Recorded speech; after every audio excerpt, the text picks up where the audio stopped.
Latihan tim Merah Putih di Cina langsung digeber. Kevin Dix sambut laga versus Jepang sebagai laga debutnya bersama timnas Indonesia di GBK. Jordi Amat berpotensi absen saat nanti melawan timnas Cina. Martin Paes dan Mesilges kompak sambut Kevin Dix di timnas Indonesia. Update ranking FIFA timnas terbaru di Oktober 2024 ini. Reaksi pertama Kevin Dix tuai pujian positif setelah resmi akan menjadi WNI. Simak informasi selengkapnya sebagai berikut.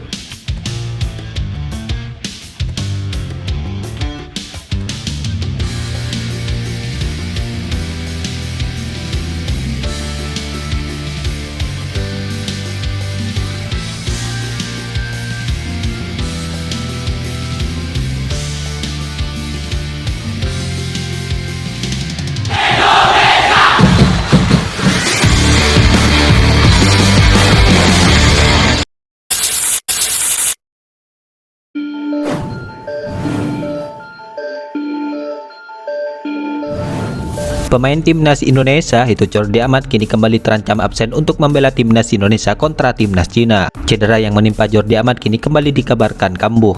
Ya, Jordi Amat sebelumnya sudah mengonfirmasi bahwa ia kembali mengalami cedera setelah membela timnas Indonesia kontra timnas Bahrain pada Kamis kemarin. Di mana dalam laga itu Jordi Amat bermain sebagai starter dan digantikan di babak keduanya. Di mana Jordi Amat bermain di lini belakang bersama Jaitses dan Mesilges. Tepat di babak kedua, Coach Sintayong pun memutuskan untuk menarik keluar Jordi Amat, di mana posisinya digantikan oleh Rizky Ridho. Coach Sintayong memutuskan menarik Jordi Amat untuk keluar hal itu dikarenakan ia mengalami cedera. Hal itu dibenarkan secara langsung oleh Ketua Badan Tim Nasional yaitu Sumarji. Pada menit ke-40 kemarin saat melawan Bahrain, Jordi Amat bilang bahwa cederanya kambuh lagi, kata Sumarji. Makanya pada babak kedua diganti oleh Rizky Ridho, lanjutnya lagi. Sumarji pun belum bisa memastikan apakah Jordi Amat absen saat nanti melawan timnas Cina, sebab kondisinya harus dilihat terlebih dahulu oleh dokter timnas Indonesia. Jika nantinya Jordi Amat absen, maka Coach Sintayong disebut tidak perlu khawatir. Pasalnya saat ini masih banyak pemain di lini belakang yang bisa bermain melawan Cina. Kami masih menunggu kabar dari dokter timnas Indonesia dahulu, apakah dia bisa bermain atau absen melawan Cina, jelas Sumarji.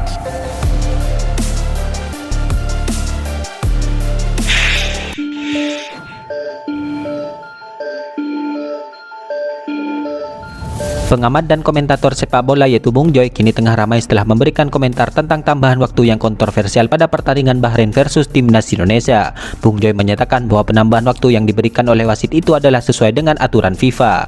Ya, pertandingan Bahrain versus Indonesia berakhir dengan skor akhir 2-2. Laga yang seharusnya dimenangkan oleh timnas Indonesia itu harus batal gegara keputusan kontroversial sang wasit. Hal itu berakhir imbang setelah adanya penambahan waktu yang diputuskan tidak wajar. Situasi ini jelas mengecewakan bagi tim dan pendukung timnas Indonesia. Mereka merasa kemenangan yang seharusnya sudah diraih justru sirna akibat keputusan sang wasit yang dianggap tidak adil. Di tengah situasi yang memanas saat ini, justru Bung Joy menyatakan bahwa penambahan waktu tersebut sudah sesuai dengan aturan FIFA. Hal itu sebagaimana disampaikan di dalam video YouTube Kompas TV Jawa Barat. Boleh saja merasa kecewa walaupun penambahan waktu awalnya 6 menit dan wasit memutuskan untuk mengubahnya menjadi 10 menit. Itu masih dalam koridor aturan. Wasit boleh memutuskan penambahan waktu sesuai feelingnya, namun wasit tidak boleh mengurangi penambahan waktu, jelas Bung Joy. Penambahan waktu dari 6 menit ke 10 menit menurut saya masih dalam batas wajar, kecuali jika penambahan waktu dari 6 menit ke 30 menit, pendukung boleh merasa kecewa dan kalian boleh melakukan protes. Namun ini sudah sesuai dengan aturan, tutur dia menambahkan. Ini hanyalah subjektivitas wasit yang mengarah pada ketidakadilan dan ini menjadi fokus PSSI untuk dilaporkan kepada AFC.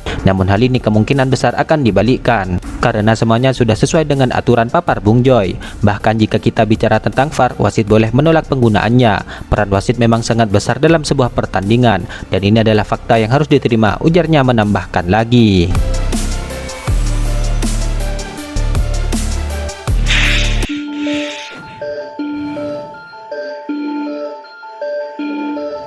Martin Paes dan Mesilges diketahui ikut senang melihat Kevin Dix akan segera bergabung dengan timnas Indonesia, di mana keduanya mengirimkan respon positif dalam unggahan akun Instagram Ketua Umum PSSI Erick Thohir.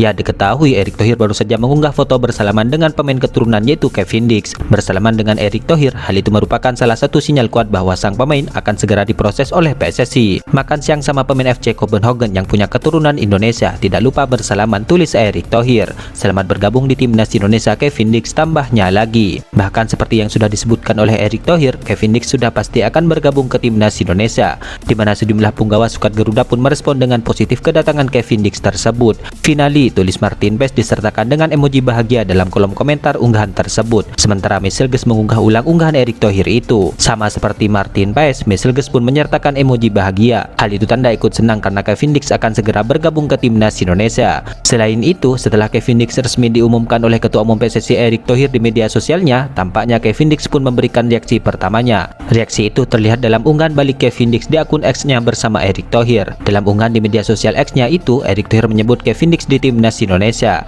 Belum juga menjadi WNI, Kevin Dix pun sudah disambut di timnas Indonesia. Unggahan itu lantas dikutip oleh sang pemain.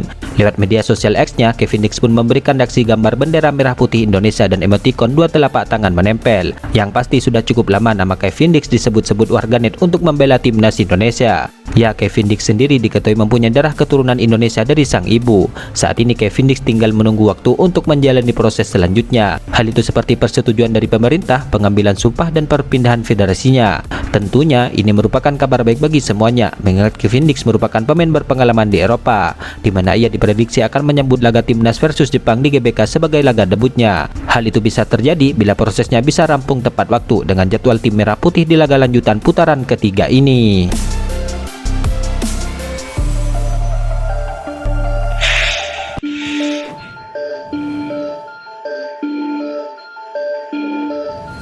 Timnas Indonesia menggelar sesi latihan perdana setelah tiba di Cina. Coach Sintayong membagi sesi latihan perdana itu menjadi dua kelompok. Hal ini merupakan persiapan skuad Garuda dalam menatap pertandingan laga lanjutan putaran ketiga ini, di mana laga tersebut akan dilangsungkan di Stadion King Daud Football Stadium tepat pukul 19.00 waktu Indonesia Barat, di mana para pemain kembali antusias serta berfokus untuk mempersiapkan laga tersebut. Coach Sintayong pun membagi sesi latihan pagi itu menjadi dua kelompok, yaitu yang pertama kelompok pemain yang tampil saat timnas Indonesia melawan Bahrain dan juga kelompok yang tidak bermain. Karena perjalanan lama hampir 10 jam, jadi hari ini latihan dibagi menjadi dua grup.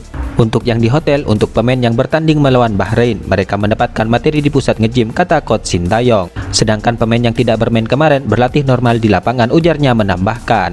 Mengenai kondisi pemain, pelatih berusia 53 tahun tersebut mengatakan bahwa tidak ada masalah berarti di tubuh para pemainnya, di mana hanya Jordi Amat dan Sandy Wells yang mengalami cedera ringan dan akan kembali pulih dalam waktu dekat ini. Selain Jordi Amat dan Sandy Wells yang mengalami cedera ringan, semuanya baik-baik saja. Kita hanya perlu beradaptasi dengan waktu dan cuaca, karena cuacanya berbeda dengan yang sebelumnya, tambah Coach Sintayong.